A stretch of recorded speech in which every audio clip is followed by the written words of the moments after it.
بسم الله الرحمن الرحيم الحمد لله رب العالمين والصلاة والسلام على أشرف الأنبياء والمرسلين نبينا محمد وعلى آله وصحبه أجمعين وأشهد أن لا إله إلا الله وحده لا شريك له وأشهد أن محمدا عبده ورسوله أما بعد. Louvado seja Allah, Senhor dos Universos. Que a paz e os elogios de Allah estejam sobre o mais nobre de todos os profetas e mensageiros, o nosso profeta Muhammad, sobre a sua família e os seus companheiros. E testemunho que não existe nenhuma divindade com o direito de ser adorada, exceto Allah, o único, sem parceiros, e testemunho que Muhammad é o seu servo e mensageiro. Isto dito, bem-vindos a todos nesta série de aulas acerca de jurisprudência islâmica, aulas baseadas neste livro intitulado Durusun fil Hadith wal Fiqh, livro que é ensinado aos estudantes iniciantes da Universidade Islâmica em Al-Madina, e continuamos a explicar o livro da grande peregrinação, o livro do Hajj, ou melhor dizendo, o capítulo da grande peregrinação, o capítulo do Hajj. E o autor disse as obrigações do Hajj, as obrigações da grande peregrinação. Na aula de hoje, iniciamos um novo subcapítulo. Neste livro de jurisprudência, temos vários capítulos. Estamos no capítulo da grande peregrinação e no interior deste capítulo temos subcapítulos. E o subcapítulo que iniciamos hoje são as obrigações do Hajj, as obrigações da grande peregrinação. Iniciamos hoje este subcapítulo e, bi'idhnillah, o iremos terminar. As obrigações do Hajj, as obrigações da peregrinação. O autor disse, as obrigações da peregrinação são 7. As obrigações da peregrinação são 7. Nas aulas anteriores, mencionámos as proibições do estado de sacralização, aquilo que é proibido ao peregrino de fazer. Dissemos que eram 9. E na aula de hoje iremos mencionar as obrigações, aquilo que é obrigatório ao peregrino de efetuar durante a sua peregrinação, que são 7. São 7. Então o autor diz que é obrigatório de as cumprir. Estas 7 obrigações é obrigatório ao peregrino de as cumprir. E quem abandona uma só delas, lhe incumbe dammun. Lhe incumbe de sacrificar uma ovelha. Lhe incumbe de sacrificar uma ovelha. Então, temos aqui uma regra para iniciar este novo subcapítulo das obrigações da peregrinação, que são 7. A regra é que estas obrigações têm de ser obrigatoriamente cumpridas, efetuadas. E se uma delas é abandonada, então incumbe ao peregrino de sacrificar uma ovelha. E esta ovelha, que será sacrificada, a sua carne será distribuída aos pobres da Meca. A sua carne será distribuída aos pobres da cidade sagrada de Meca. E se não puder sacrificar uma ovelha, se não tiver a capacidade de sacrificar uma ovelha e distribuir a sua carne aos pobres da Meca, o que é que pode fazer? Pode jejuar 10 dias. Jejua 10 dias. 3 durante a peregrinação e 7 logo que regressa à sua casa, logo que regressa à sua família. Então aqui incumbe àquele que abandona uma obrigação da peregrinação de sacrificar uma ovelha e de distribuir a sua carne aos pobres da cidade sagrada de Meca, Caso contrário, no caso em que não pode fazer, que não pode sacrificar uma ovelha, que não tem a capacidade de o fazer, então o que lhe incumbe é de jejuar 10 dias. 3 dentre eles durante a peregrinação, durante o Hajj, durante o período do Hajj, e os 7 restantes logo que regressa à sua casa, logo que regressa à sua família. Então esta é uma pequena introdução a esta questão, que são as obrigações, ou as 7 obrigações da peregrinação. Depois desta pequena introdução, o autor iniciou o detalhe destas 7 obrigações. A primeira obrigação é a entrada em estado de sacralização a partir do miqat. A primeira obrigação do Hajj é de entrar, é que o peregrino entre em estado de sacralização a partir do miqat. Quer dizer que o limite para que entre em estado de sacralização é al-miqat. Al-miqat. Pois o profeta sallallahu alaihi wasallam delimitou al-mawaqit. Delimitou os locais ou as zonas a partir das quais a pessoa entra em estado de sacralização logo que tenciona efetuar al-Hajj ou al-Umrah. Então logo que a pessoa tenciona efetuar a grande peregrinação, como também a pequena, al-Hajj ou al-Umrah, entra em estado de sacralização a partir del mawaqit, das delimitações, dos locais ou das zonas a partir das quais o mensageiro de Allah sallallahu alaihi wasallam delimitou. Quer dizer que há uma limite, há uma limitação, há um limite, perdão. E a evidência disso, como mencionou o autor, é um hadith bastante conhecido, famoso, no qual o mensageiro de Allah sallallahu alaihi wasallam قال: خذوا عني مناسككم خذوا عني مناسككم. Ou perdão, não é este hadith, não é esta a evidência em relação às delimitações. É um outro hadith no qual o mensageiro de Allah sallallahu alaihi wasallam disse: Hunna lahun waliman ata alayhin min ghayri ahlihin. É este hadith. Este hadith é a evidência de que a entrada em sacralização é feita a partir de al-mawaqit, das delimitações, das zonas, dos locais delimitados pelo mensageiro de Allah sallallahu alaihi wasallam, que disse neste hadith: Hunna lahunna wa liman ata alayhinna min ghayri ahlihin. Elas, isto é, al-mawaqit, as delimitações, os locais ou as zonas, são para eles e para quem passa por eles. Bastante curto o hadith. Eles são para eles e para quem passa por eles. Reparem bem neste hadith. Eles são para eles e para quem passa por eles. Qual é o sentido desta frase? Eles são para eles e para quem passa por eles. O sentido quer dizer que al-mawaqit, os locais, as zonas delimitadas pelo mensageiro de Allah sallallahu alaihi wasallam, são para os habitantes dessas zonas, mas também para aqueles que não são dessas zonas, mas que por lá passam a caminho do Hajj e da Umrah.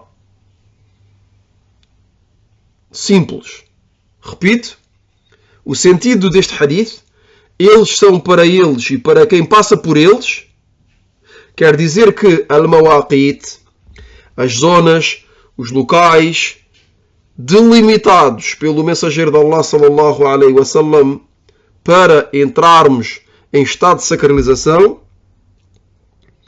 são para os habitantes dessas zonas, os que habitam, que vivem nessas zonas ou perto dessas zonas, desses locais, mas são também para todos os outros que habitam longe, que não vivem nessas zonas del Mawaqit, mas que passam por essas zonas com a intenção de efetuar a grande ou a pequena peregrinação, al-Hajj ou al-Umrah. Exemplo, as pessoas que vêm, por exemplo, de Al-Madina. Há um miqat em Al-Madina. Há um miqat em Al-Madina. As pessoas de Al-Madina, logo que tencionam efetuar al-Umrah ou al-Hajj, entram em estado de sacralização no miqat de Al-Madina. Mas as pessoas que vêm de longe também, mas que passam por Al-Madina, com a intenção de fazer al-Hajj ou al-Umrah, entram em estado de sacralização no miqat de Al-Madina. Geralmente é o que ocorre hoje em dia. Porquê? Porque as pessoas, por exemplo, que vêm da Europa, que vêm da América, que seja a América do Norte ou do Sul, viajam para efetuar al-Hajj ou al-Umrah. Mas antes de irem para Meca e antes de entrarem em estado de sacralização, passam por Al-Madina. O avião vai aterrar em Al-Madina. E vão passar, por exemplo, uma semana em Al-Madina. Ou vão passar 2 semanas em Al-Madina. Antes do início por exemplo, do Hajj. Ou durante qualquer momento do ano para efetuar uma Umrah. Permanecem em Al-Madina. Logo que tencionam descer para o sul em direção de Meca, o que vão fazer?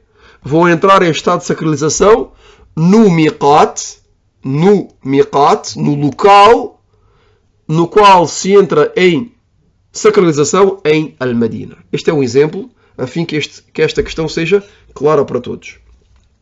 Depois o autor mencionou a segunda obrigação. A segunda obrigação do Hajj, da peregrinação, é o estacionamento em Arafah. O estacionamento em Arafah. Até ao pôr do sol. Reparem bem, porque mencionámos em aulas anteriores que faz parte dos pilares da peregrinação o estacionamento em Arafah. Aqui não é o estacionamento que é procurado, mas é o tempo, que é até ao pôr do sol. Quer dizer que a pessoa que chega a Arafah, por exemplo, depois da oração de Al-Dhuhr, ou no momento da oração de Al-Dhuhr, terá de permanecer em Arafah e de se estabelecer, de estacionar em Arafah, sem sair, até o pôr do sol. Até a hora de Al-Maghrib. Só depois do pôr do sol é que sai de Arafah em direção de Muzdalifa. Então, a segunda obrigação é o estacionamento em Arafah até ao pôr do sol. Até ao pôr do sol, de acordo com a sunnah do profeta sallallahu alaihi wasallam. A evidência é a sunnah do profeta sallallahu alaihi wasallam. A terceira obrigação do Hajj é de passar a noite em Muzdalifa. De passar a noite em Muzdalifa. A noite do dia do sacrifício. A noite do dia do sacrifício. O dia da Arafah é o 9º dia do mês de Dhul Hijjah. E a noite que se deve passar em Muzdalifa é a 10ª noite do dia, a 10ª noite do mês de Dhul Hijjah. Isto é, a noite do dia do sacrifício. A noite do dia do sacrifício. O dia do sacrifício é o 10º. E o dia da Arafah é o 9º. Então a noite que vem a seguir ao dia da Arafah é a noite do sacrifício. Essa noite tem de ser passada em Muzdalifa. Quer dizer que a pessoa que passou, se estabeleceu, estacionou em Arafah a tarde toda, até ao Maghrib, até ao pôr do sol. O que é que tu faz depois? Se dirige até Muzdalifa, e Muzdalifa, a pessoa tem de passar a noite em Muzdalifa e permanecer até ter estabelecido a oração de Al-Fajr. Até ter estabelecido a oração de Al-Fajr. Então a pessoa sai de Arafah, depois do Maghrib, se dirige a Muzdalifa e chegando a Muzdalifa, vai passar a noite em Muzdalifa, vai dormir em Muzdalifa e depois vai fazer a oração do Al-Fajr. Depois da oração do Al-Fajr é que pode sair de Muzdalifa. Só depois é que pode sair de Muzdalifa. E esta questão de Muzdalifa será mencionada e esclarecida nos actos que são recomendáveis de fazer durante Al-Hajj.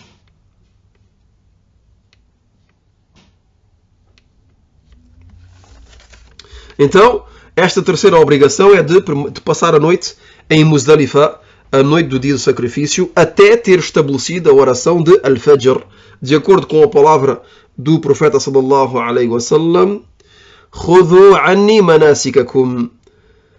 Este hadith que mencionamos já há bocado e que foi mencionado pelo autor aqui, que é: tirem de mim os vossos ritos da peregrinação, ou sigam o meu exemplo nos vossos ritos de peregrinação. Tirem de mim, penso que esta tradução é melhor, tirem de mim os vossos ritos da peregrinação. Então o mensageiro de Allah sallallahu alaihi wasallam nos deu ordem de tirar dele os ritos de peregrinação. Temos de fazer a peregrinação exatamente como fez o mensageiro de Allah sallallahu alaihi wasallam. Então esta terceira obrigação é de permanecer, de passar a noite em Muzdalifa, a noite do dia do sacrifício. A quarta obrigação da peregrinação, mencionada pelo autor, é a lapidação das telas. A lapidação das telas. E esta lapidação das 3 telas, as telas são 3, é feita com pequenas pedras do tamanho de um grão. Esta lapidação é feita com pedras do tamanho de um grão. Não são grandes, são pequeninas. Um grão. Todos sabem o que é um grão. Ou um grão, aquilo que se come, não é? Então, a lapidação das telas é uma obrigação da peregrinação. E as telas são 3. E aqui o autor não deu mais detalhes, porque, como sabemos todos, são aulas que são resumidas, são simples. É apenas para dar aquilo que é necessário. Então, o facto de lapidar as telas, estas 3 telas, é uma obrigação e a lapidação é feita com pedras do tamanho de grãos. A quinta obrigação mencionada pelo autor é de raspar os cabelos da cabeça.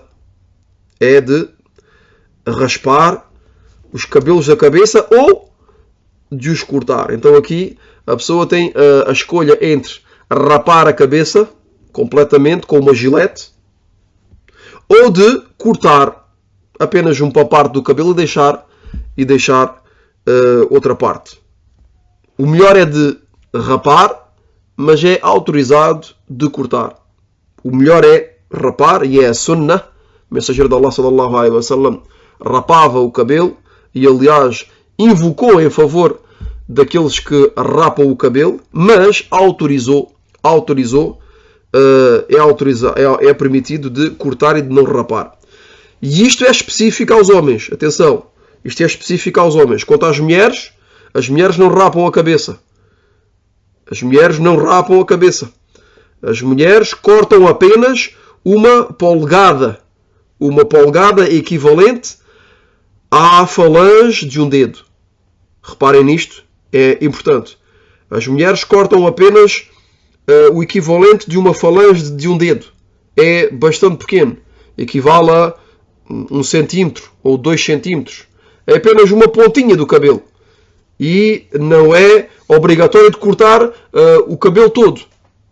Ou de desbastar o cabelo completamente. Não. Apenas uma parte do cabelo, a mulher tira uma parte do cabelo e é cortado apenas uma parte do tamanho de uma falange de um dedo. Isto é específico às mulheres também. Os homens não cortam uma falange também. Isto é para as mulheres. Os homens ou rapam a cabeça, o cabelo todo, ou cortam o cabelo. Quer dizer que desbastam o cabelo. Se, por exemplo, vou dar um exemplo. Imaginemos que o homem vai fazer a Umrah e tem o cabelo que lhe chega até aos ombros. Então, por exemplo, tem o direito de o cortar até às orelhas. É permitido. Mas o melhor é de rapar completamente. A sexta obrigação mencionada pelo autor é passar as noites em Mina. Em Mina durante as noites de Mina. Isto é um pouco complicado a explicar assim em áudio, mas as noites de Mina são a 11ª e a 12ª, e para quem quer, a 13ª noite do mês de Dhul Hijjah. Então, é obrigatório de passar a 11ª e a 12ª. Quanto à 13ª, é recomendável, não é obrigatório. Quer dizer que as pessoas têm de passar obrigatoriamente a 11ª noite, a 12ª. Quanto à 13ª, não é obrigatório. Então, para que possamos compreender, a 10ª noite é passada aonde? É passada em Muzdalifa, como dissemos anteriormente. A 10ª noite é passada em Muzdalifa. A 11ª é passada obrigatoriamente em Mina. E a 12ª também é passada obrigatoriamente em Mina. Quanto à 13ª noite, é recomendável de a passar em Mina, mas não é obrigatório. A sétima e última obrigação mencionada pelo autor é Tawaf al-Wada'. Tawaf al-Wada', que é o Tawaf de despedida. É o Tawaf da despedida. E este Tawaf é a não confundir com o Tawaf que foi mencionado nos pilares. Nos pilares mencionámos um Tawaf que é um pilar, e mencionámos que é Tawaf Ziyara, e também chamado Tawaf al-Ifada, que é um pilar. Este que estamos a mencionar agora é obrigatório, mas não é um pilar. É o Tawaf da despedida, Tawaf al-Wada', que é efetuado logo que o peregrino abala de Meca, logo que a pessoa que veio efetuar a peregrinação, ou a peregrinação, abala de Meca, regressa ao seu país. Antes de regressar ao seu país, ou à sua região, ou à sua cidade, ou à sua aldeia, depois de ter terminado a sua peregrinação, o que é que faz? Vai fazer Tawaf al-Wada', antes de abalar de Meca e de ter terminado os ritos da peregrinação. Este Tawaf é feito depois que a pessoa tenha terminado os ritos da peregrinação. Aqui se terminam as 7 obrigações do Hajj, da grande peregrinação.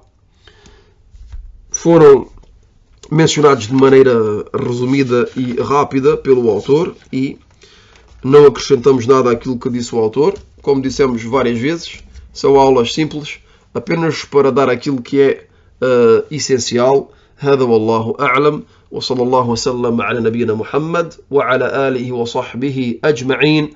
سبحانك اللهم وبحمدك أشهد أن لا إله إلا أنت أستغفرك وأتوب إليك.